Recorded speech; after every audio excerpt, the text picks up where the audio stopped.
What is going on, everyone? Welcome to another episode of Conspiracy or Just a Coincidence. I am your host, Jack Allen. Today, first, the business stuff. Follow me on Twitter at ConspiracyorJAC. If you want to support the show, I got a website, conspiracyorjustacoincidence.com. I'm on Gab, where I'm probably going to post this video, and that's it. Yeah, ConspiracyorJAC, the website. If you leave a review, I'll give you a shout out on the show.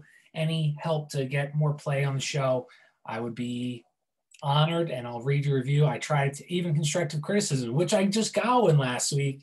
And dude, I hear you. He was saying that I get too excited when other people are talking, and I'm sure he's right. He is right. I gotta maybe mute myself. And sorry for the hair looking like Giorgio, that guy with it was saying it's aliens. But that's how I didn't shower this morning, and I just finished my notes on this and wanted to rock this podcast. So, all right. So if you're just listening, I'm going to do my best to describe what I'm talking about. But yeah, so we will, I'll do my best. So what is today's episode about? I just posted on Twitter. If you didn't see it, it's a very, very cool topic, the Expositions, Exposing the Expositions, Ancient Rome in America by Howie Mickoski. Now, Howie, I'm going to get him on the show actually, soon. He's up in Norway. Very excited about that. But he wrote about the World's Fairs. Now, if you don't know what the World's Fairs are, these huge events all over the world in the late 1800s, 19th century. And if you're watching things like this, were all built in this time. Pretty magnificent stuff. If you're just listening, imagine Washington, D.C. with canals, lakes, food vendors on steroids, okay? Huge events, huge events, and they were all over the world. And they were temporary. And they were built extremely fast with horses, pickaxes, and shovels. Doesn't sound right, does it? So here we go. Let's get started. Please follow me on Twitter. Please follow me on Gab. Leave a review. And if you want to support the show, if you like what we do, it can help offset some of my book costs. But regardless, just support content creators. It doesn't need to be me. I'm honored if you do. But all these people, I listen to people, I support them. We got to create our own economy, because the world is just too woke and insane for me anymore. So anyway, my caffeine's falling. Okay, here we go. So the World's Fair. So Chicago is the first example. Chicago was burned down in 1871, which is a common theme we're going to keep coming across. Then they had the World's Fair in 1893. There was an auditorium that was big as 300,000 people. If you've ever been to a pro football game, I used to go to Penn State games with my family. The biggest crowd there was 102,000. And that was huge, right? I mean, so loud. This building's in the Chicago World's Fair could hold 300,000 people. And it was and that wasn't the only building. It was built in 2 years. And if you don't know, Chicago's pretty cold in 4 of the months, freezing weather, wind. But yeah, that was no problem for them. They built right through it. So there was expos in NYC, Philly, Buffalo, St. Louis, San Fran, and we'll go over most of those. Louisville, Omaha, Nashville, New Orleans, Europe, Asia, Australia. Where are they? Well, they were only meant to be temporary. They were all torn down afterwards. You would tear this down too. It looks horrible, right? You couldn't let this stand in your city. Disgusting. I'm showing a picture of the World's Fair for people listening. Okay. They started in London in 1851 to show off, financed by elites, rich people, anything that's sponsored by them, right? It's you have a lot of doubt with it. History is called his story. It's just a point, we're being lied to, right? That's not too hard to imagine. They have ancient monuments that we couldn't even build today because it would be too expensive, or probably because we can't. And I also want to bring this point up. History is enthralling to me. Even if it's a lie, some of it, I love reading it. It's something that I have very few people I can talk to about it. Odd Man, my one friend, him and I can talk history, and a few other people in the Truther community. But it's amazing. No one reads. No one It's sad. And then in school, I think they purposely hire crusty old men to teach dates. A joke, but that's like, it's that bad, right? Like, who would enjoy history in high school? I didn't learn anything. And when I read it later, I was like, oh, I remember kind of learning that. Why did they teach it to me like this? Like, and maybe they did, and I just didn't care. I don't know. But yeah, I think they make it kind of boring. Like not the teachers, but the information that they push them to teach is meant to be very boring. So the World's Fair, they were 1850 to 1915, the ones that we're going to be talking about. Millions would come, like the Olympics. Each city that had a World Fair would usually have a fire before the World's Fair or have one immediately after. And Chicago World's Fair, 700 acres. They did it in 2 years. St. Louis, 1,200 acres, 2 years. Even modern builders said with today's machinery, it would take them like 15 years would be very lucky. Like, how did they, and this is what before automobiles, before people had pickup trucks, before people had cranes, how are they building this stuff in 2 years? And then another thing, there isn't a McDonald's outside. So who's feeding all these workers that are coming into these cities that are building this? Are they all brown bagging it on their, like, where do they live? They can't just, they don't live in huts outside the expo. You see, this makes zero sense. Logistically alone makes zero sense. Yeah, doesn't make sense. So realistically, it would probably take 30 to 40 years. That's what the one builder said. The same, and just that makes zero sense. Zero sense. Chicago, though, at this time, during this like the late 1800s here, mid to late 1800s, they did have electric railroads and electric boats, which was like super ahead of its time, obviously. But they, of course, just stopped using them. There's so many technology that's been hidden, because why would they give you the best thing if they have to make money for 100 years, so they'll lead you up to it, right? It just doesn't make sense. So the theory that we'll eventually get to is like a mud flood theory, which is, if you're not familiar with that, some climactic event happened worldwide and pretty much covered these structures in dirt. And that would make more sense, the 2 to 3 year timeline. They found this stuff, they dug it out. All the pictures, we'll probably get to that too. And they just took 2 to 3 years for the workers to clean it up. But ever since 1800s, these beautiful buildings have been like systematically destroyed, whether by fire. Penn Station in New York was covered up with the Madison Square Garden. Just so many buildings. There was a beautiful post office building in New York. Like, it was mind blowing. I'm going to pull it up for anybody that's watching the video. And dude, it was, I mean, could you imagine this today? If anyone, again, think of like pillars on pillars on pillars with a big dome. I mean, gorgeous. And they knocked it down. Why? Why'd they knock it down? So, yeah. Okay. So, World Fair origins. So each of the major expositions had their own historian write a massive document, not just after the event, but the entire like world history leading up to the event. And they often claim these expositions were held like in ancient times in the Olympics during then. So it was like a big event. They said they were repeating history, or it was like a precedent being set, which I think is interesting. First Olympics were in Greek or Athens, I think, and they're using Greek architecture and Roman architecture. They said they had affairs in France in the 1700s. Napoleon held one in France in 1798 after conquering Egypt. He saw like these and brought this home 10 years after the French Revolution. And French architecture is beautiful. It was built in 12 years during this time with pickaxes and shovels again. But anyway, huge. So in London, there was a huge crystal palace. It was called London Crystal Palace. And it was, you have to, so there, of course, it doesn't exist anymore, but it was huge, huge. So it was built by a guy named Joseph Paxson. He held the banana patent that we eat today, which is, side story real quick, bananas, the banana we have today, there was over 50 different types of bananas that God or our creator made. And some of them taste better than the banana we eat today, much better. But what happened in the early 1900s, first, America started a war to oust somebody who wanted to nationalize the banana industry, I think Guatemala.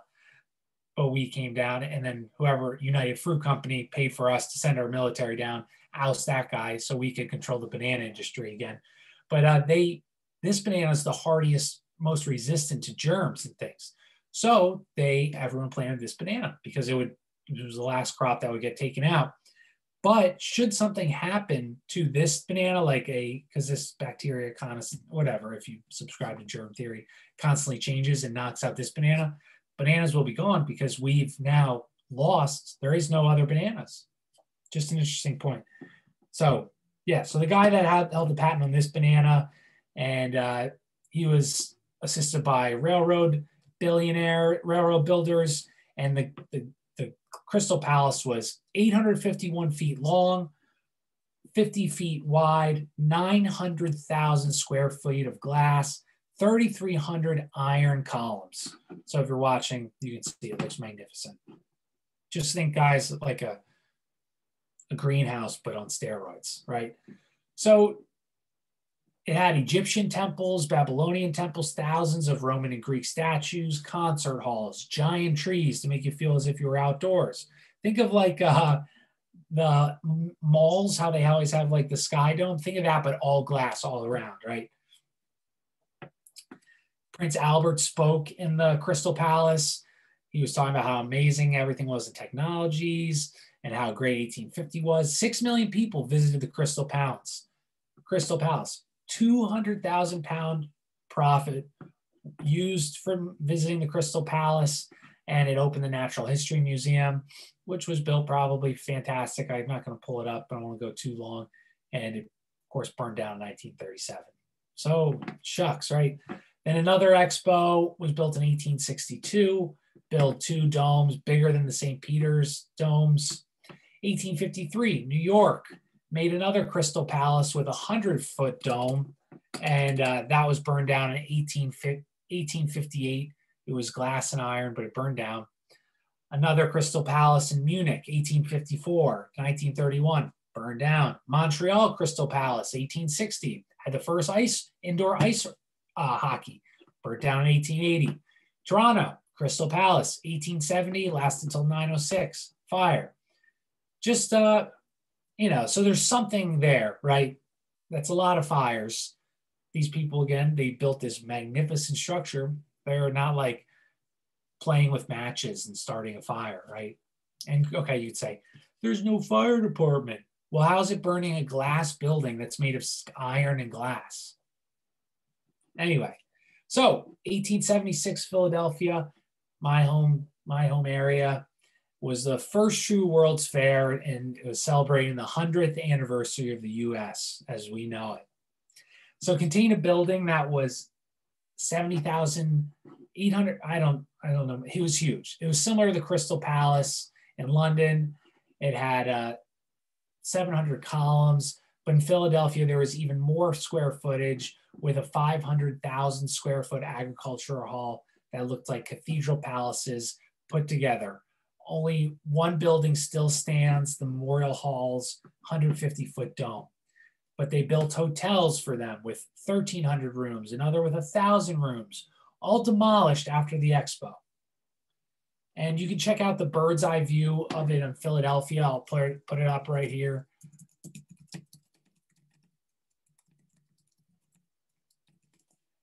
And so huge, just beautiful, right? Just beautiful. Here it is. So anyway, but what you can see here, it makes Philadelphia look like Florence, Italy. And if you've ever been to Philadelphia, you can get very good heroin very close to City Hall. That's a joke, but it doesn't look like that today, right? They tore it down, and it looks like there's some nice parts of Philadelphia, I guess, but pretty much it's not very nice. And the total cost to make this city look so beautiful was $8 million, which today's money is probably like 500 million, and all they made were 4 million. So you wouldn't, so what would you do after that kind of loss? Keep doing them, right? Well, that's the only thing that makes sense to me. Maybe they're laundering money. So there was even a Tesla tower, which is seen in all these fairs. Tesla tower is like or Tesla tech, like these poles in the sky. Tesla, if you didn't listen to my HARP episode, he was able to transfer electricity with no wires, just like have a pole in a certain spot, and he could light a light bulb in his hand, all far away. And it's kind of like how in a microwave, if you put tinfoil in it, it'll call it on fire. But if you had like a carrot next to that tinfoil, it wouldn't even get warm. He knew something with alternating current, right? So there was in Barcelona, they had one, 1888. It was huge, 2,000 guests, 60 rooms, all this work torn down. Why not just if you're going to tear it down, why just not make it look like shit, right? But the modern builder said it would take, with modern equipment, all that stuff, 2 years it would take, but they were able to do it in 52 days with horses, wagons, hand screws, all that stuff. Torn down May 1st, which is interesting. That's the founding of May 1st, 1776 of the Bavarian Illuminati. Also Workers' Day, communist holiday, which is coming up. Funny that it's the same day as the start of the Illuminati, isn't it? Because Illuminati wants socialism, communism, and Workers' Day is picked on their founding. Sure, just a sheer luck, right? Sheer luck for that. Then in Louisville, 1883, there was a 12-acre big building, bigger than Medici's palaces in Florence, tons of light bulbs, recently invented supposedly by Thomas Edison from Louisville. Torn down 5 years later. Temporary buildings, that's why they say that, but can't be too temporary if it's 5 years, it's lasting 5 years before they build it down. Louisville was founded in 1778. Yeah, during the American Revolution, because what else are you doing? They're not doing anything else during that time. Let's found a city. So they found a city because they were bored and there wasn't anything to do back then. And 80 civilians and 150 soldiers, they went there to start it. 100 years, they went from, these log cabins and, made like colonial type houses to this huge sprawling city because, why not? Interesting. There's power in the English language. There's something there, but founded, found dead, founded like I founded this land. But anyway, most U.S. cities were founded, found dead, 1700 to 1850, which that most people say, well, that makes sense. We got there in 14, didn't start till, but just interesting. That's when most cities were found. So San Fran was founded in 1847, yet the gold 20 years later, they have a city with palaces, towers, domes that rival Prague. Soldiers in 20 years recreated old Europe. And that's the same story for most American cities, like founded by soldiers. And in 20 years, it's this sprawling, beautiful architecture building. But we'll get more to San Fran later. Sydney Expedition, 1879. Within 50 years, convicts, because that was the prison-like island, and soldiers created this massive building program constructed by the same guy that did the London Crystal Palace. Dome, 100-foot diameter dome, 210 feet high, 112,000 meters floor space, destroyed in a fire, 1882. Paris, 1889. It was the biggest and baddest of the time. Think like Epcot, showing like cultures around the world. But this happened, of course, 18 years after it was destroyed by the Germans in the Franco-Prussian War. Because, dude, when humans want to do something, they can just do anything. They can build a whole city in 18 years. They can't fix that pothole that in my sidewalk over there. It's taken them 5 months, but they can build a whole city if they just put their mind to it. That was my joke. Maybe it fell flat. Eiffel Tower was built around this time in 1889, but then it had structures all around it, and those buildings were removed. It was from this time. So you have all this stuff built ridiculously fast, all destroyed right away, clearly this isn't making sense. And hear me out. I think I get confused of when I said it, but like the Tesla Tower, Tesla Tech, what if the Eiffel Tower wasn't just a big metal structure, right? What if it was an energy conductor like a Tesla sphere or a Tesla coil? Okay, chapter 3, planning and building Chicago. Ooh, so a 690-acre site had canals, buildings, landscaping, roads, sidewalks, all built in 2 years with 40,000 workers. Where'd you get the materials for a 690-acre site? Where do they go to the bathroom? Or I guess they could just go in the woods, taking a shit in a hole, I guess. How'd you feed them? There's 0 machines. So you're telling me 40,000 workers every day to and from work? Okay, yeah, all right.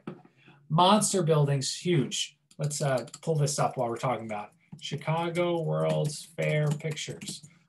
I would love to show you some of the beginning photos of how they built it. Those don't exist though, because they didn't think that was important to build, right?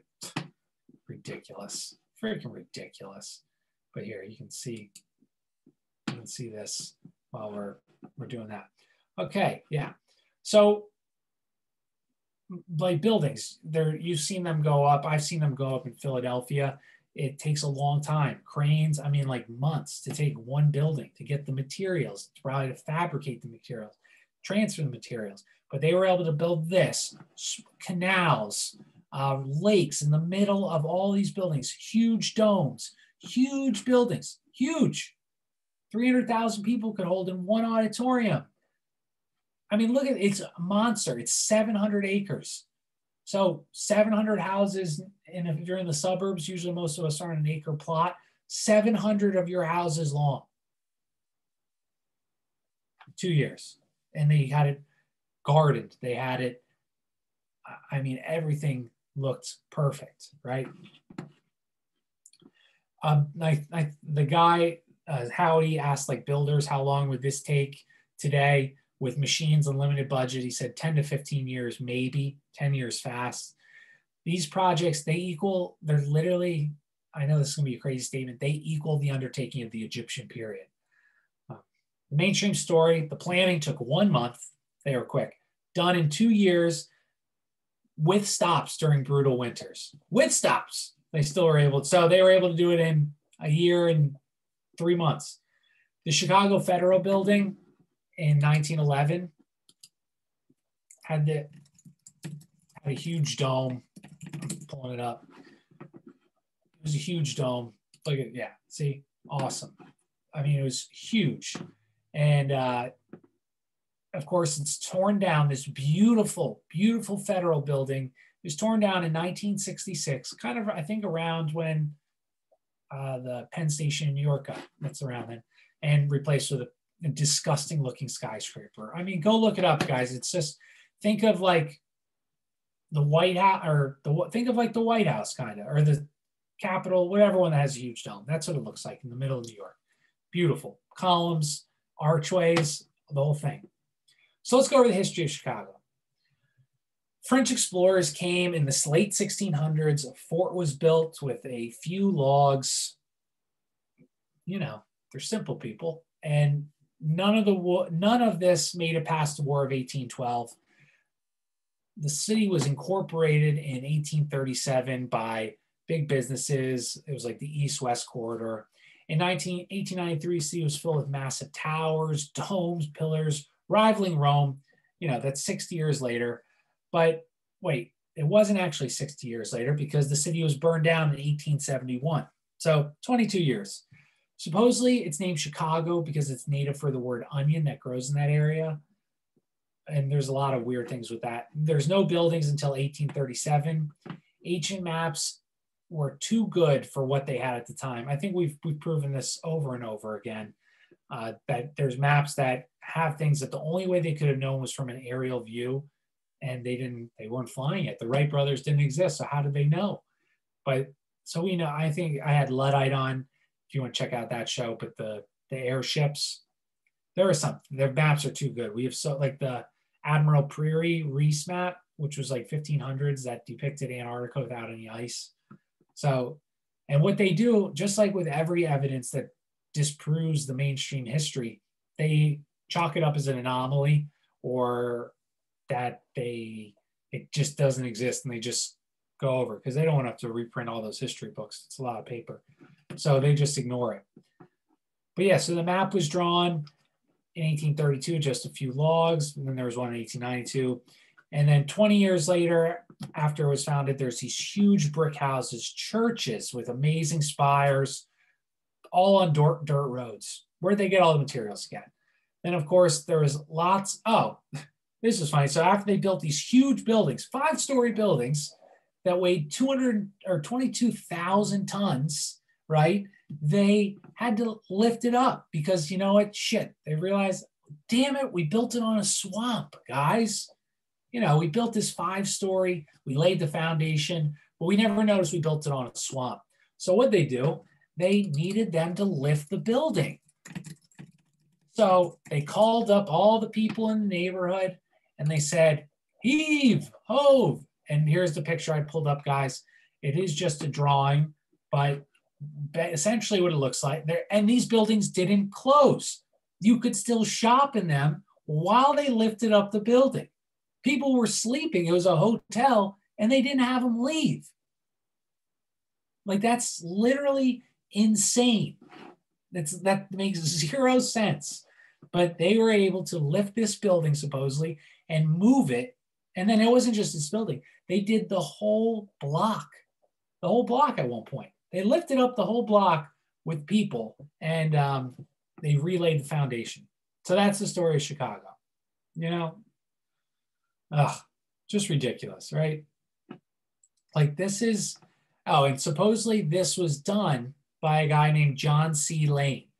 And he knew how to, like, do this, he said. So he knew how to save the swamp city. So John C. Lane, where would a man learn this kind of skill of how to lift a whole town? Which, how would he know that? Well, he learned it in San Francisco in 1853, of course, which is, you know, who wouldn't? That's where everyone learned it there. But of course, you know, San Francisco was only founded by cowboys and gold miners in 1847. So in 6 years, I guess he picked up a lot. They were moving lots of towns that were on swamp that also needed to be lifted. And that's where he got the idea, right? I mean, this is all me being very facetious. We understand that makes zero sense. The Chicago fires, they claimed everything. They claimed it was all wood, so it went up like in a puff of smoke. But of course, these pictures that I'm showing, and that you can maybe listen to my show and type it in, that might be the best way. You'll find that there was metal domes, glass domes, brick and stone. So the fire would not have burned down the whole city.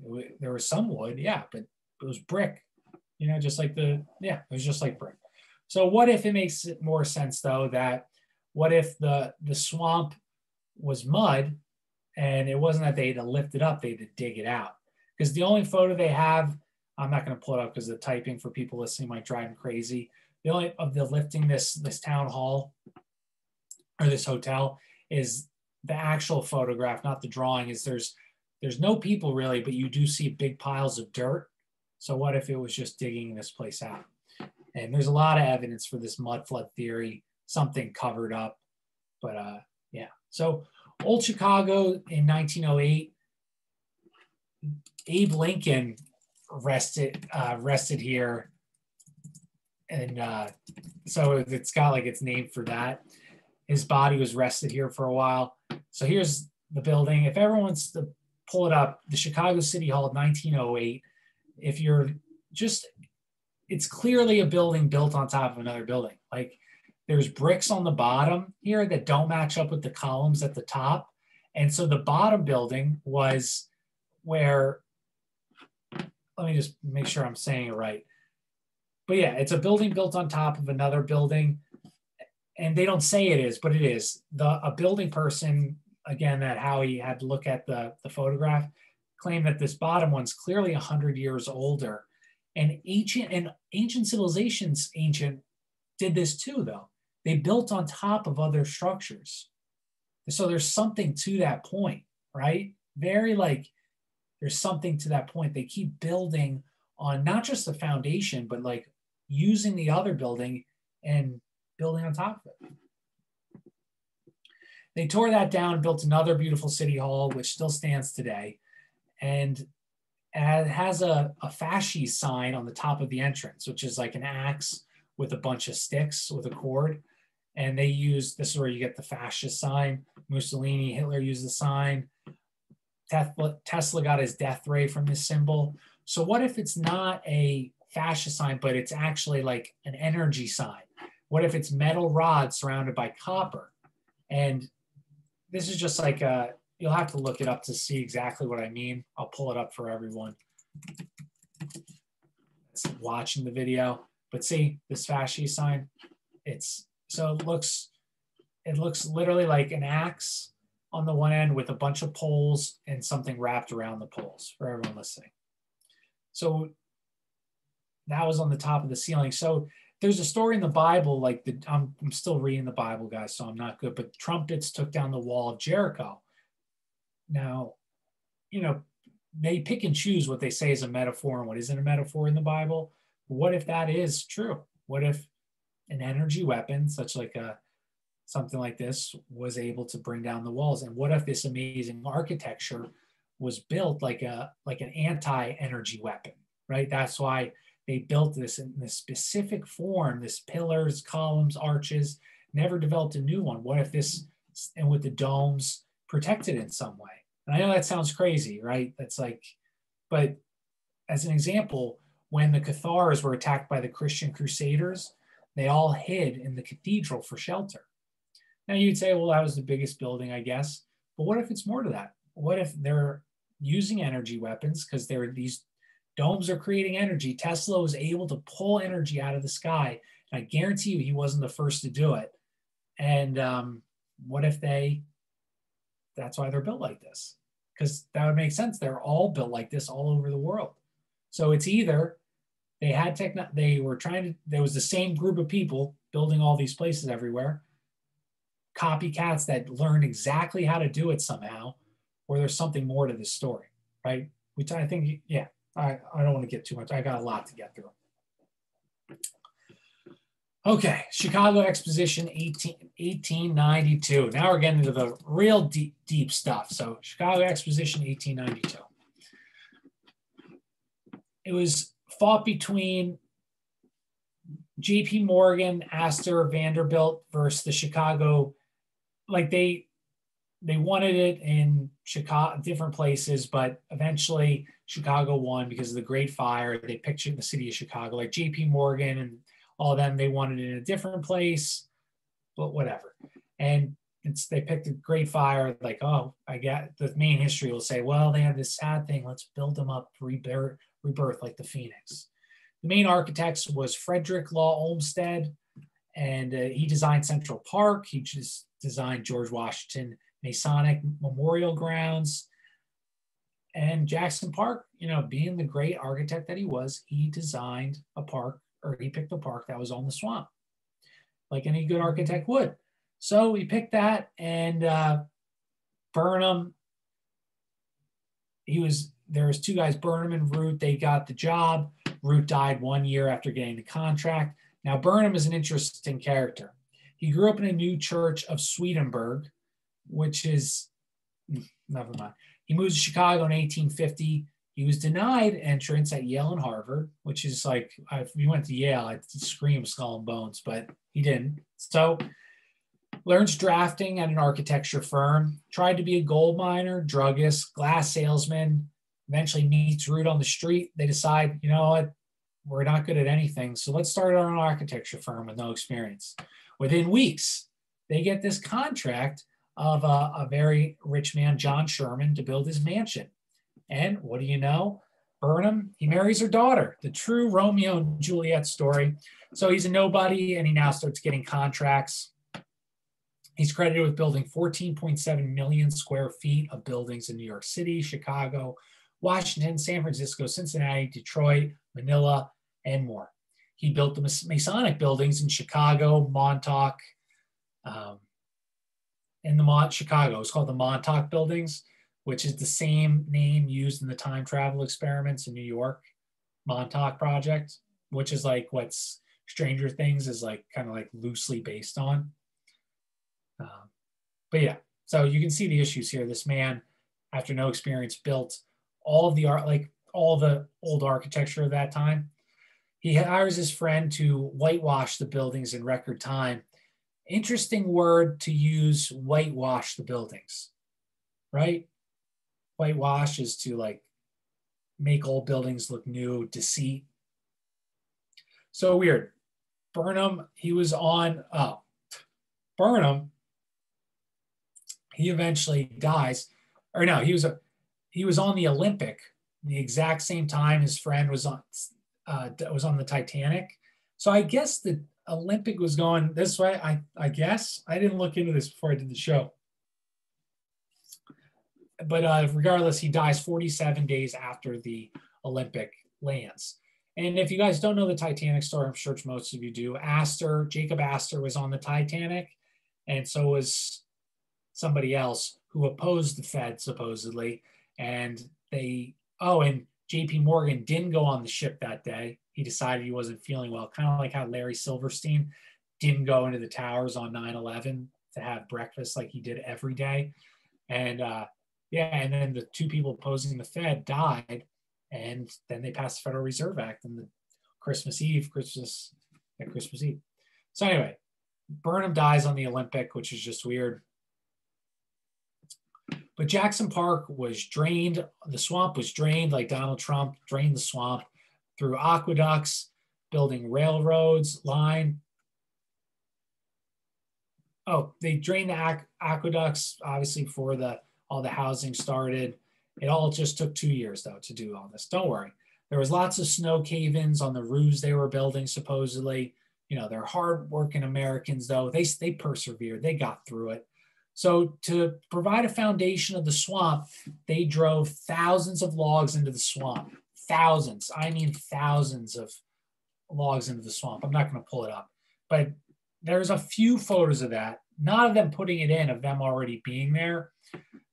But they moved 1,200,000 cubic yards of earth before building in 2 years. So easy. With horses, shovels, muscles, righty and lefty. They dug it. They got it. They got it fixed. In the paper, there was a woman's building, which was a beautiful, like White House-looking structure, which was almost completed before anything else was built. So why would you build, like, you would think maybe if this was actually, so this is why it's a lie, because if I'm a builder, would I build one thing at a time and have it completely finished, painted, ready to go before I move on to the next? Or would I have teams, they should all probably be in similar spots building, right? And that just shows you that they didn't build this stuff. It was at least already there or something, right? But yeah, so that was built before everything else. And it was interesting in the article in the paper that had this, the journalist says, not a single noise between workmen. It was almost as if with the touch of Ferris' wand, things were being built. Right? A little weird, huh? Interesting use of words. There was 30 Italian immigrants in the story. 3 is a Hermetic number. Roman Empire descendants, they're building Roman buildings. The claims that these buildings were built so quickly because they were made of cheap materials, wood, plaster, fiber, invented in Paris to build earlier Exposition, and then painted white. It's super weak stuff. It's just like easy, right? Again, there's no pictures of dredging the ground, horses, men with shoveling. All the pictures are is scaffolding around these buildings. That's it.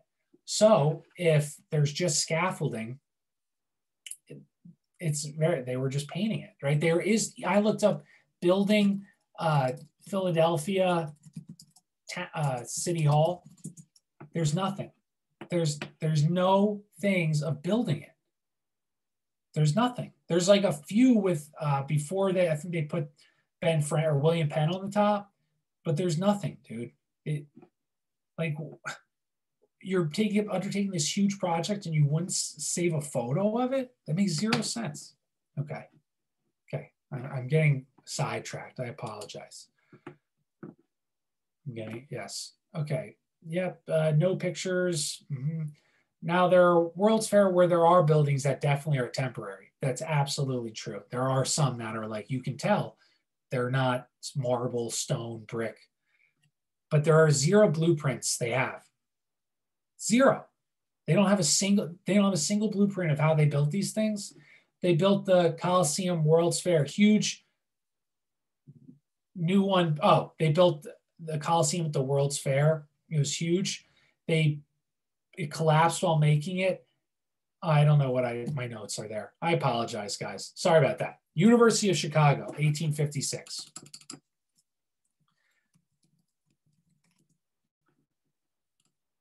$1856. Okay, it's a castle building.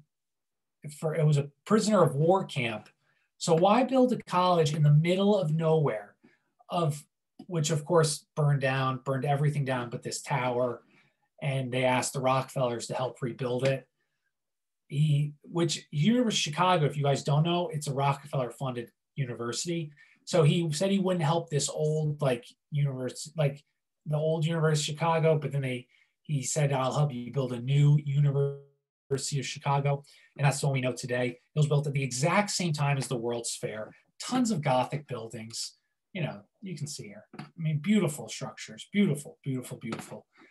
Guys, just think like castle-like, just normal, beautiful buildings here. Kind of like a Hogwarts, right? Okay. So like a Hogwarts, like Gothic building, but so they're building at the same time as the World's Fair. Damn, dude, that's a lot of workers. 40,000 building the World's Fair. Where are they finding all these people? And where are they living? It would take them like 2 hours to get to work. That's a horrible commute. So it was right next to Jackson Park, which was where the World's Fair was held. They used a single stone from the old college in the new college like building. And just some more symbolism, I'm sure, there. Chicago Cultural Center, it was the old library. It was built in 1893 during the World Fair. Another Roman building. Largest Tiffany dome in the world, 30,000 panes of glass valued at $35 million. Has scales of fish on the dome. Even more buildings, a black dome that is 33 feet high, 66 feet long, all that stuff. Okay. Hugh Bancroft wrote the book of the fair. In 1832 in Ohio, he wrote the first history of Western USA, Texas, California, Mexico, British Columbia, Native Indians. So how did, he was a very busy guy, right? He had books to sell in San Francisco. He set up an office in 1852 in San Francisco, in that thriving metropolis. Yeah, so it was started 5 years earlier in 1847 by cowboys. Lots of those cowboys were very scholarly, okay? Very scholarly cowboys. So he was a collector of books, maps, manuscripts. He had so much. He had to employ 6 people to index all the stuff he had. Wow, what an avid collector, right? It's just so, he really loved his hobby. In 1900, he had over 45,000 volumes. So he just liked to collect, right? Or could he have been sent out west 5 years after it was founded and sponsored by somebody else, maybe the Smithsonian, rich families, and collected all of the ancient maps and books that were out there?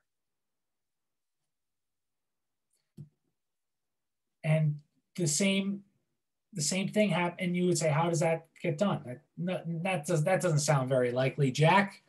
Well, in ancient Egypt, who tells you all the history? The Egyptologist. Anybody that steps outside that paradigm is laughed at. They don't get a job. They're done. They only get Robert Shaw, whose mom was a theosophist, so take that for what it's worth. But he's an MIT professor who says the Great Sphinx is much older than it is. I mean, he's laughed at. He was on Joe Rogan, right? He's never be asked by anyone like quote unquote reputable, right? So they do the same thing all the time. So why would it be so hard to believe that back then they were able to do that as well? Regardless, Bancroft wrote 39 volumes, 1,500 pages long, 60,000 pages in less than 2 years. How do you write that so fast? Same way they built everything in 2 years, right? One guy called him out of fraud and copying stuff, just probably because he was a fraud. He said his huge collection cost him $500,000 at that time. So what would you? I don't know what that's a lot of money. I don't know. Like today, what, like 40 million maybe? Who financed that? He was selling books. He wasn't like, it was clearly he was financed by somebody. He found a book called America, and he claims that Indians, in this book by John Ogilvy, claims Indians had 30,000 people in some cities in 4-story limestone buildings. Burnham Bancroft didn't do this.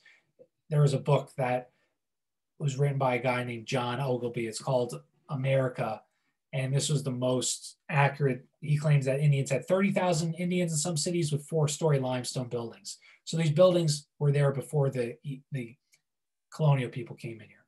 Bancroft, of course, is a Freemason, but I'm sure he just did it because he liked the brotherhood and the camaraderie. So what is Chicago? Everything built before 1930 looks like ancient Rome. 1893, all these buildings, all ancient Rome. So why? And 1930 was the start of the modern skyscraper. Okay, so why the change, right? That's just weird. So they wanted to, I think, symbolize that America was the new Rome.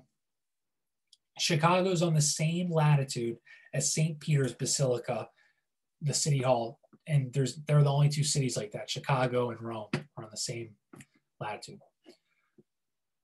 Okay, so 700 acres, you could be there for days and not see the whole thing in Chicago. You were forbidden to take photos unless you paid a $2 fee, which was a huge price at that time. Police would come and arrest you if you did. So most photos are taken by two guys, C.D. Arnold, Henry Jackson. Had over 200 buildings, 700 acres, canals, lagoons, you name it. But they were all temporary, though, all temporary. 27 million people attended during the 6-month run, 62 million in U.S. at the time. So what is that? Almost 50% of people in the United States came to visit the World's Fair. Wizard of Oz was modeled after this expo. It was supposed to be open in 1892, like 400 years after Columbus, right? It was like kind of a soft opening. They had children saying the Pledge of Allegiance in military fashion, but that closed in 5 days because the Chicago mayor was assassinated. So why was it called the Chicago Columbia Exposition? Why Columbia, right? Well, the Statue of Liberty, aka Isis, is 65 foot tall, covered in gold leaf or actual golds. And one hand, this is her right here. It's from the back. I don't know if I have one from the front. But it's the cover of this book. If you guys look up World's Fair, it's like the first picture. It's like a Statue of Liberty-esque kind of looking person. So one hand holds an orb, the other is the eagle, Horus, and a staff that has a serpent winding down it. So District of Columbia, DC, that's a mythical female figure, Columbia. It's the American version of Isis. Columbia is liberty, so synonymous with America, like Lady Liberty, who was always there, like sitting on the Star Fort in 1880, supposedly as a French gift. That's Lady Liberty, right? It's symbology. It probably wasn't given as a gift in 1880. It's the same period as all this going on. So there's some conundrums in there. Columbia motion picture. It's the Statue of Liberty, kind of, but the Statue of Liberty is the Statue of Columbia, okay? So the buildings. The Manufacturer Liberal Arts Building was the biggest building of all time in America at this point. It was six football field long, covered 30 acres, 200 feet at the center hall. That's half the height of the Great Pyramid. 4 entrances, 10 feet wide, each of the entrances. I'm looking up Chicago so everyone can see. I mean, whoa, dude, whoa. Huge, guys, just huge. huge. This is one that could fit 300,000 people in the auditorium. That's how big this was. They have products from all over. They have agriculture. They have an agricultural building. They have a fisheries building, government building, all that stuff like that. And the copy of the Capitol of Washington, they had a 165-foot tall dome, like the dome was 100. This was interesting. J.P. Morgan and Thomas Edison both had, it was General Electric, it was just J.P. Morgan, Thomas Edison versus Westinghouse, who got the rights to light this place up. Westinghouse was Tesla. So they went out, they duked it out, and who won the contracts? Tesla won. And I think he won because he understood how to use alternate currents, which have been hidden from humanity. And these ancient buildings helped create those alternate currents. That's why he was picked. It wasn't because Tesla was like ridiculed, right? I mean, not in 1893, he was probably still relatively, but Edison was powerful, dude. He was friends with J.P. Morgan. So there's something there to that too. Let's see where. Oh, and the two buildings needing the most electricity had towers in it. No other ones in the fair did. So the towers and domes are creating free energy. The dome buildings provided the energy. The Palace of Fine Arts is the only one of the structures that still exists today. I thought they were all temporary. Makes zero sense, right? Many were made out of marble, still temporary. Take them down. And 100 countries had buildings as well. Now, this is cool. Germany, they had their arms and machinery showcase for basically, it was like, look what we're going to have during World War I when we're provoked into fighting a war. Norway had a Viking ship. Now, it was 76 feet long. This Viking ship, how did they get it there? They sailed it there. It's almost, again, a metaphor. They sailed it across the Atlantic to get there. So if it was the exact same ship that they had in Scandinavia during the Dark Ages that may or may not exist, at least, let's say 800 years ago, they could sail it now. I'm sure they could sail it then. There's a part called Midway. It had the rest of the buildings of art, technology, and culture. Midway was about like beer, girls dancing, exotic music. It was like a bizarre street in Cairo. They could smoke hookah, belly dancing, which was very degenerate for the time. Small pieces of culture, food everywhere. The world's first Ferris wheel, 250 feet high, much larger than what we even have today. It had 36 cars on it. Each could carry 40 people. That's a huge Ferris wheel. So 40 people per car, and there's 36 cars. 1,400 could ride the thing. And they eventually just brought it down too and sold it for scrap. They had Juicy Fruit Gum, the first, PBR, Pabst Blue Ribbon, Cream of Wheat, all made their debuts at this fair. And of course, they had a huge refrigerator, which had an indoor skating rink in 1893, because who didn't have that? And they needed it for all the meat that was used at the fair. Because think, guys, I mean, this 24 million people came, right? A lot of food. Well, fire started in that big ass refrigerator. 20 firefighters tried to put it out. 13 died. They jumped off this building to their deaths. The second fire came in 1894, 3 months after the fair ended. This was started by some tramps hanging out around the fair after it closed, smoking cigarettes. And that's the story, at least. And that's what did in the rest of the fair. And then there was actually another fair after the tramps were smoking cigarettes. And it's interesting, the second fire only happens after public opinion was like, let's keep these structures. They're beautiful. Like, why would we get rid of these? And they burned them down. The Columbia statue survived until 1896 when another fire happened, supposedly, and melted the perfect, like the gold-coated steel statue. Or it could have been of all golds. No one really knows.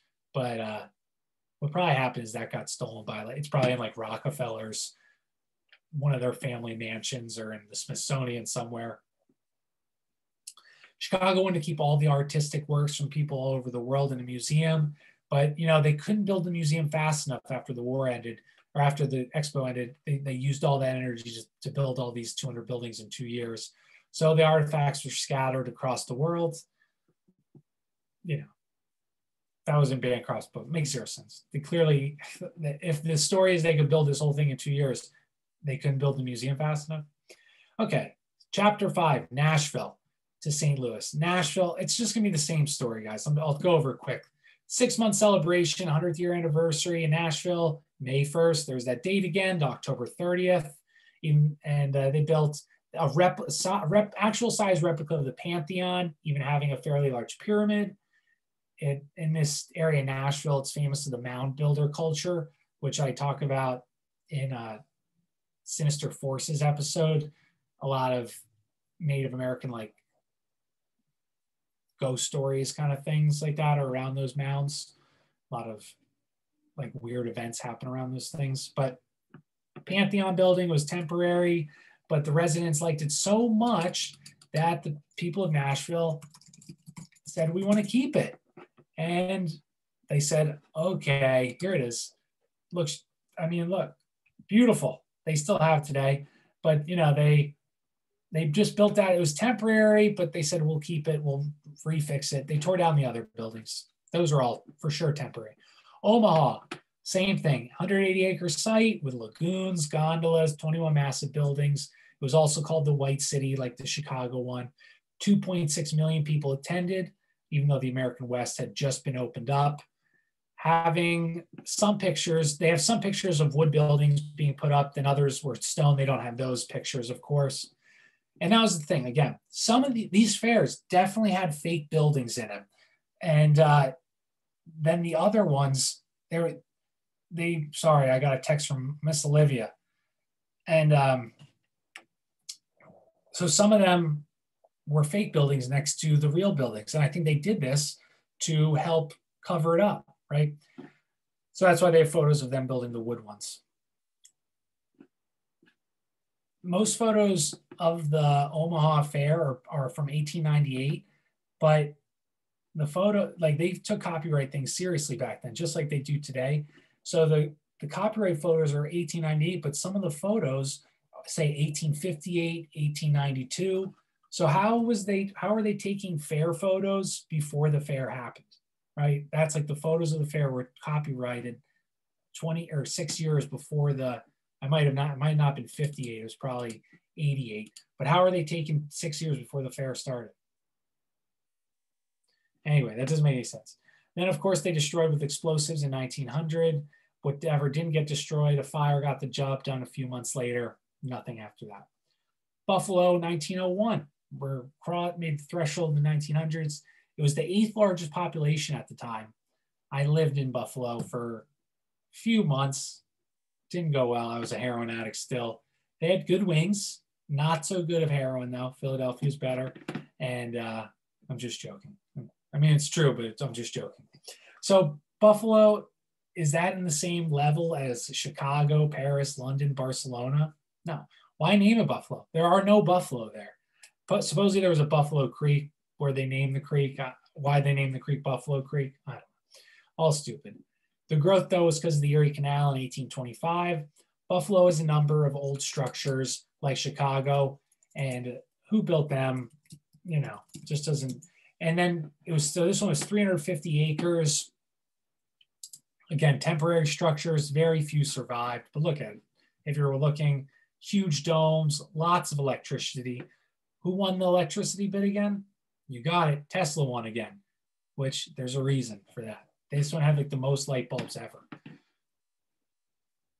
At this fair, William McKinley was killed in the Temple of Music, which probably is symbolism for something. They had just won, well, he died in the hospital, but the US had just won the Spanish-American War, and there's a big Pan-American sentiment going around that we should control both North and South America. That's why the logo is this Pan-American Columbia, I think, like over Pan-America.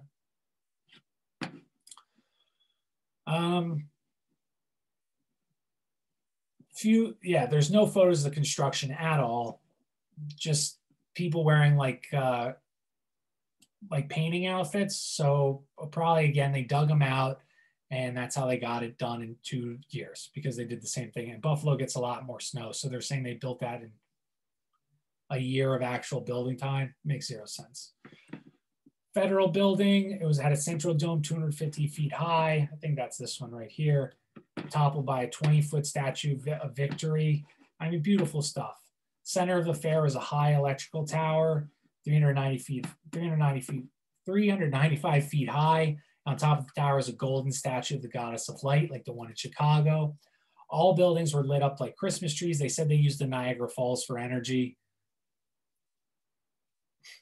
But anyway, I don't think that's how they did it. I'm sure they used the Tesla tech. Maybe they used the Tesla tech and did it. But yeah, so Buffalo is known for the shooting of President McKinley. He was shot by Leon Sigolges.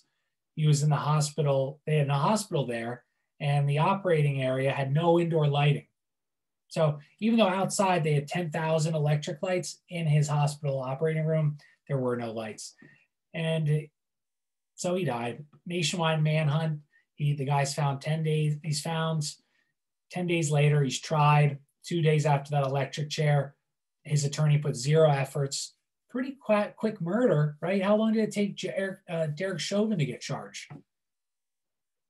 When they do it that quick, they did it, I think, with James Wilkes Booth as well, and probably with like Jack Ruby, all these guys. They want it over in it because they don't want him talking. So they killed him that quick. It was a sad fair. I don't want to go into them. They hurt some animals. But anyway, they lost over $3.5 million on the fair. And you know what's the next logical thing to do? Let's build a bigger and better one. So 1904, St. Louis. It was 3 years later in St. Louis after it was purchased. The St. Louis was in the Louisiana Exposition. This area is also famous for the Mississippi Mound Builders. French explorers allegedly didn't get to here until the 1700s. And the census of 1772 claims there are 637 people in St. Louis. So Lewis and Clark traveled from Pittsburgh looking for tree roots and trade with native Indians, and they found this deserted city. They're traveling to the west before everybody else. Were they actually there to find trade routes, or were they actually looking for deserted cities because they work for the government? And I know that sounds wild, but there's going to be a lot more evidence to this story that doesn't make any sense. In the year 1816, with a population of 2,000 people, they built a huge courthouse that still stands today. 2,000 people, and they built a giant St. Louis courthouse with 2,000 people. Why would they build this huge thing with this huge dome and everything? That looks like the White House or the Capitol. That makes zero sense. Zero sense. Like, how many people were going to court every day? Were they all criminals? And then in 1900, they laid bricks on the dirt roads. So it took them 100 years. They built this huge domed courthouse, but still had dirt roads and didn't put bricks. What? It doesn't make any sense. It doesn't make any sense. Like, and then they picked the location of the St. Louis Fair in Forest Park, which was the middle of town, and it was supposedly chosen because they had good water pressure there. But you know what houses were there? All the rich people mansions would still exist today. So they said, you know what? I would love millions of people up around my house. No, they didn't do that. They chose there because the buildings were probably already there. 657 acres of park. They also built a college nearby, of course, the same Gothic style buildings. The first meeting of this event was June 27, 1901. Designer of works was Isaac Taylor. Taylor designs 250 large buildings, mainly in St. Louis. Graduated with a degree, of course, in classical languages, but was an expert somehow at Gothic architecture. He's, of course, also a 32nd degree Freemason. That's probably how he learned all the Greek architecture work. A major river was rerouted in St. Louis in 65 days by horses and shovels, and they moved the river underground in 1901. The groundbreaking ceremony was December 20th. They burned wood to soften the ground so they could put the spike in to signify the beginning of construction. Because as any good builder knows, you start right in the beginning of winter when you're going to build stuff. 100 million feet of scaffolding are said to be used. Probably to clean. They didn't build anything. Buildings standing alone, probably like in a mud pit, right? 30 miles of streets were created. 70 miles of roads resurfaced. Thousands of tree stumps were removed. Countless cubic feet of soil graded. The workman friend, that Howie has look over these pictures, said 20 to 30,000 workers to do this. Photos have no workers, maybe 2. Where did they get the building materials? Where are the tools? Where are the food areas? The same questions of Chicago. 100,000 people would come watch the builders build on Sunday, but again, not a single photo of that. You would take a photo of that. 100,000 people, you have photos of the scaffolds. You didn't take the pictures of the people.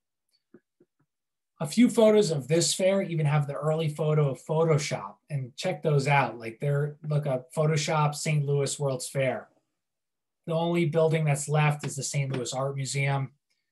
Again, so if they're temporary, why is this building still around unless some buildings were real and they had to remove some of them because they couldn't let them all there.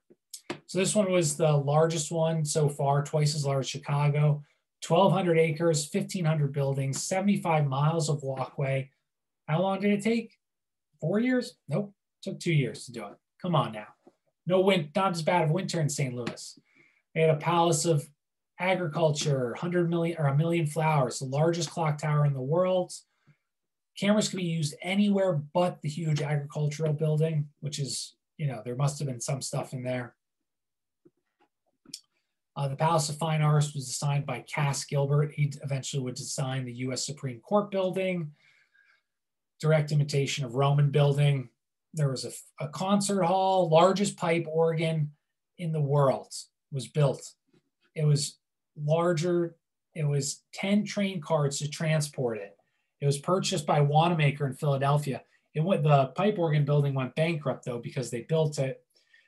Missouri State Floor building, marble floors, heating, air conditioning. In 1904, they had heating and air conditioning. It burned down 11 days before the end of the fair, November 19th, which is my birthday. But anyway, Palace of Electricity this was interesting. In 1904, they had wireless telephone or a radio phone, like a cell phone tower. So the people could listen to people talk, and they, with no wires, they were talking to each other. Like they were miles away in 1904. Have you guys ever seen the old video? It's like it's like a group of people leaving a factory in the 1900s, and you swear the women look like they're on their cell phones. Like, I don't know what else they're doing. And dude, they have technology that we don't even know about, right? That's wild, right? They even had a fax machine, x-ray machine, cars that ran on gas, steam, and electricity. In 1904, what I don't know, like, where is it, right? They hide it from us. All of it, they hide it from us. They had a midway thing that they had like the food and stuff like that. They had 400 actors playing gladiators. They had a 9-acre area of like Bavarian Germany, Alpine region. Bavarian Germany has where the Illuminati started, the Rothschilds are from. They even had Geronimo there as a POW to sign autographs. The first Olympics were here that had the weirdest marathon story. Someone like took a taxi cab. Another one got rat poisoned. Just makes no sense. The total cost is $15 million. They lost $8.6 million. So $231 million they lost. So, huge loss, huge loss. What do you do next? Let's go west. We're almost done, I promised. I promised, okay? Let's see. Yeah, okay. We'll keep going here. All right, San Francisco. Yeah, we're almost done, guys. California was the name given when the Spanish owners believed it was an island, which is interesting, right? California means like something island. Well, it was the same name of a famous book about an island east of Asia inhabited by Black Amazonian type women. Think like Wonder Woman, but Black. And Queen Khalifa was the fortune of gold. Becomes the gold state in 1849. So what if California was an island? Pretty weird thought, right? Cities of gold. In this book, there's cities of gold west of Mississippi. you know, California girls, Amazon, you see these connections? So it was, San Francisco was Spanish settlers, 1776. It was called Yerba Buena, meaning good herbs, like the Chicago onion thing. Painting in San Francisco of 1848. I'm just going to pull it up. It looks like this, just pre-gold rush. It's, for everyone listening, there's like, it's a nice mountain scene in the back, and it has about like 20 little shacks, some boats in the ocean, and it looks like a big lake or the beginning of the ocean, probably. And so eventually, though, there was a large building sold to the Hudson Bay Company. They were supposedly in this plaza as well. 1846, there's a population of 800. Okay, so we're getting some people.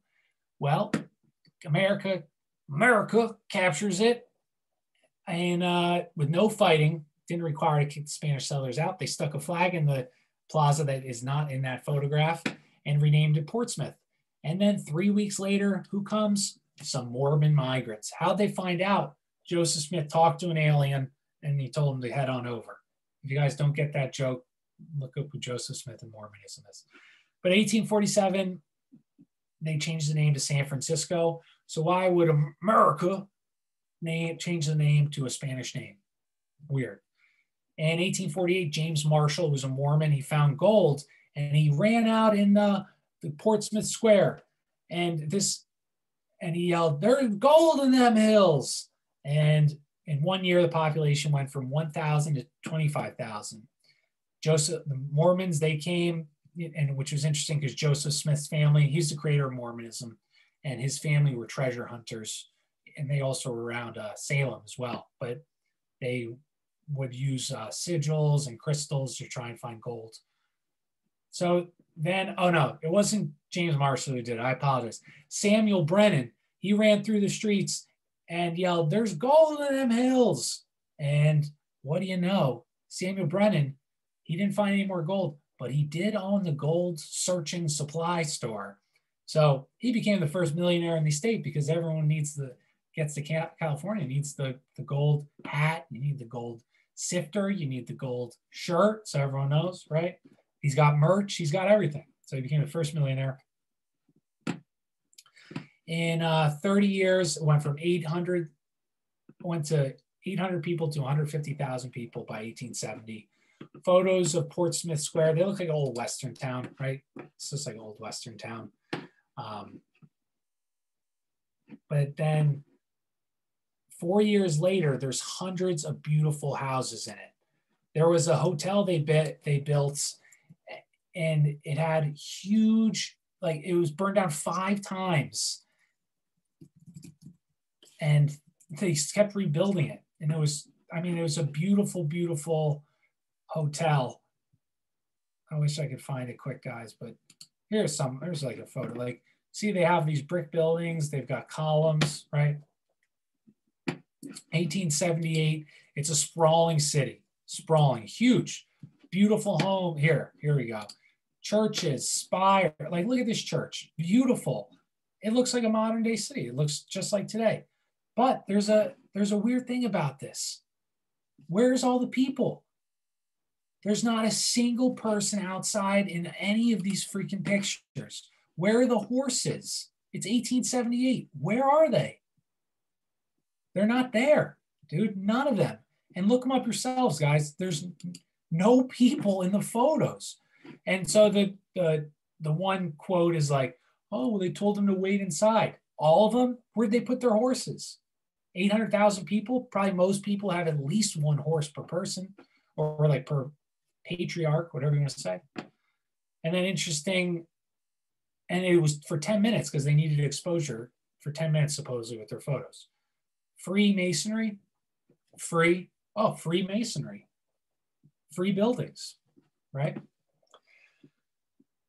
1894 fair was 200 acres, 120 structures built in 4 months, easy. Electric tower, a third of the size of the Eiffel Tower, could be seen 50 miles. It got blown up 2 years after it. Had Egyptian building, and a Japanese. They kept those two, blew up the rest. Then an earthquake in 906, fires in Chicago, just like, or they had a fire just like in Chicago, just like in St. Louis, just like in San Francisco. 4 days before the quake, there's this video of them riding down the cable car line in San Francisco.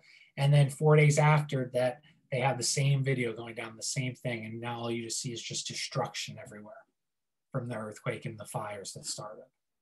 So I guess, and they just found that tape recently, like the past 10 years. Very interesting. Then there's pictures of the city burning, and men are just having lunch outside, and in the background, the city's on fire. There's photos of people like smiling on a hill as the city burns. Oh, and then this was really interesting. There's a photo outside Stanford University, and the statue fell from the second floor, and it broke through the sidewalk. It looks like an ostrich, like with his head, it's in the ground. So the statue cracked through stone, and the head is in the thing. And who was that guy? Well, it was this guy, Louis Agassiz, who's the head teacher of science, who disagreed with Darwin, and his credibility got shot, and his statue falls head in the sand. Interesting. Armies blew up the building because they didn't want to fuel the fire. 2 years later, stone and brick buildings, huge ones, are all rebuilt. So, and these photos, like the San Francisco photos, it doesn't look like it doesn't look like a fire again. It looks like a bombing. See, this is the photo where they're eating outside. But see, this doesn't look like, this is concrete and stone and stuff. Why don't that go, right? Just doesn't make any sense. Trying to make this shorter now. I'm going too long. San Diego had the same thing. They brought, in a short amount of time, they knocked down they kept more of the buildings in San Diego. And okay, that's good. You guys get the idea. They're all over the world, okay? And they're all burned down. They all have domes. They all have everything. And they all made in too short of time period. So, theories. Here we go. We're really at the end now. Mud flood. It was a first theory theorized by a French Jesuit scholar in the 17th century. And he said that the majority of historical events, I don't know where I went with that. I don't know. But anyway, the Council of Trent was 1545 to 1563. And this was supposedly so the Pope could, it was a meeting they had to combat the rise of Protestantism. They're freaking out, like the scripture, and like Easter was being held on different holidays with the different people. So, and the calendar was a little off, but I guess it took them 10 years to decide what day to celebrate Easter. Pretty long. But what if it was to add 1,000 years? So not to make it 1582, or not yet. So it wouldn't be 582, it'd be 1582. And that's what they did during the Council of Trent. And if you listen to my Dark Ages episode, how that was totally made up. People, they only cared about the return of Christ. They weren't interested in how many years since Christ. So it was easy to do this with time. And another way they did it was, what if this meeting, they told all the Jesuit priests and monks to start putting an I or J in front of the year. So if it's like I 546, because it's actually 546 when they have this meeting, not 1586, they start putting an I in front of it in the year of our Lord. And then they make that a capital I. And then before you know it, that I becomes a 1. And that's how you wipe the memory of people of old buildings. Church takes, and then like the 1600s is when the I turns just to a 1, and people would already forget. Because who writes the books, right? This is also like in the 1300s is when you start integrating the Templars with the Freemasons, which then eventually in the 1500s, like the Rosicrucians, then it's the Illuminati, etc. He said that like maybe the Cathars were slaughtered in the Crusades. Like all these groups are kind of linked. So either they're happening simultaneously or this is like their story that they keep hiring or they keep hiding. And then Fermenko, he's another author that I'm working on his book. He's got like a whole series of books put together. And Fermenko, he like goes the way end of the spectrum. He talks about how like everything's a lie. But in 1582, Justice Scaliger, he was this historian who was also a priest. He is like who we can thank for history's current, the way it is. And then it was finished, his chronology was finished in 1627 by a Jesuit priest. And this created the AD and BC systems that we still use today. So you can see that's all of history is based off Scaliger and a Jesuit priest. You can see the issues on that, right? Lots, because they will put whatever favors them or whatever they're going. But yeah, Fermenko, though, he's got a lot of interesting points. I'm reading his book now, but he puts like Russia at the center of civilization. And I don't know if but regardless, I think he's just showing you that history can be manipulated. Scaliger and this other guy wrote history. So how much trust can you put in that? Ancient Rome, ancient Greece, they maybe actually occurred during the Middle Ages. And this is proven by, so I already did the Dark Ages a lie, but the ancient Rome and Greece, a lot of these paintings, if you look them up, miniatures, they're often painted in medieval and like Renaissance attire. So unless they're painting them in that light, it's just odd.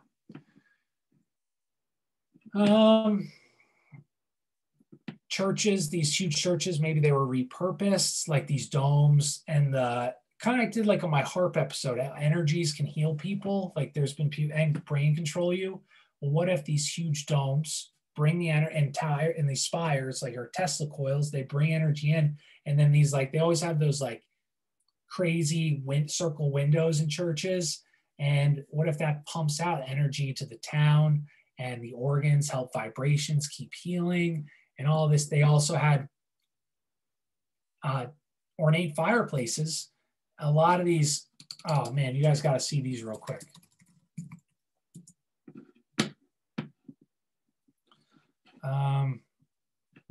But you couldn't burn fire in them. You couldn't burn fire in them. Like, so what were the point of them? Well, it was probably, here we go. Things like this. See, they couldn't, it wasn't for fire. This one has but they were using it to like get energy into the house. So I already told you that there was utility poles back then in the 1860s with no wires, no telephones, nothing. But they had them all around. They had these fireplace things that didn't burn wood. In 1904, they were able to use a cell phone device at a World's Fair. The rich people had access to something that we didn't know they did. I think that's like, I can say that for 100% and would debate somebody on that. Then why do they have this fireplace if it didn't light fire? Why do they have telephone poles if there was no electricity, right? Star forts, that's another episode. So the theories, mud flood happened, it buried everything in. That's why I like buildings, a lot of old buildings that still exist, their windows are covered in the ground, like halfway. You wouldn't build a building like this, right? You wouldn't build it on a slant and have half the building, you would level it, right? So yeah, so there's something that's happened in our direct past. Howie even thinks that that photographs are older than they look, like than they say. So maybe like when the photo says 1858, it was from 100 years prior to that, and then they burned it down. Yeah, there's just, so here, we'll just kind of wrap it up here, okay? So there's been a fire in every major North American city since like 1800, we'll just say. Every single one. And these people, they were started by, they would say like, oh, the Great Chicago Fire was started by a cow kicking over a candle. And that same day, 4 other towns along Lake Michigan all caught on fire the same day. and burned down. What are the odds of that? Conspiracy or just a coincidence? But seriously, there's something going on. Okay, here, this is where we'll end. I'm sorry I keep saying that. I hope you're enjoying the episode. Let me just have a sip of my soda real quick. I need an infusion of caffeine. Okay. Ancient Rome missing link. Now so why did we build ancient Rome structures, right? I mean, I guess we like them the most, whatever. That's what you could say. So all the expositions were modeled after something called the Dormus Aurea in Rome, which Nero, who built this architecture after a great fire. Weird. Nero had to show that he had the power to start building new buildings, like so he had clout, all those things like that. He made lakes, gardens, vineyards, stone, marble, concrete, a great white city, the same name like Chicago. And it had a lot of things plated in gold and jewels, because they called it the Golden City because it shone. So was it shining because it was plated in gold and jewels, or was it shining because he had energy, electricity? It was opulent, think like Trump Tower inside, but more opulent. Fountains, paintings, like just ostentatious, right? Had a huge dome in it with a skylight in the middle. Fountains, running water, energy. They're clearly using energy. So there's an issue though. There was no kitchens or bathrooms. So it was this huge place for hundreds of people to party and socialize, but no kitchen or bathrooms. So they're not peeing in their fountains, I'll tell you that. Like I said, it's depicted in these huge giant feasts, but nowhere to cook. And now this is going to sound insane, but I've heard it before, and I asked my fiance, she laughed. But what if they didn't need to eat? What if this energy was fueling them? That's why there's no bathrooms. Or I know that sounds crazy, and I have a lot more research to do on that. But also in this building, with the huge dome, the building would spin, like rotate. They claim that it was slaves that did it, but the slaves weren't picking up a building. Well, maybe they did, like they did in Chicago. They picked up a whole city block. Eventually, though, Nero dies. They build on top of it, which is another thing that we see a lot with the Catholic Church building on top of monuments in South America. There's a lot to that. Energy, there's something there, dude. And they built on top of Nero's stuff, and they built the Colosseum, which still stands today. Now, Nero had a lake in his little complex. Remember how the Colosseum would have naval battles? They say that they got that. That's, the water. Just, I don't know. Well, this was all lost to history until a little boy fell through a hole in 1400s. And they saw it. Michelangelo, Raphael, all those beautiful Renaissance artists came and looked at the frescoes that were on the wall in Nero's temple, and they were inspired. And that's why they painted the exact same way he painted. So they either copied their painting exactly, or it happened simultaneously, and it was made up years later, hundreds of years later, to extend history.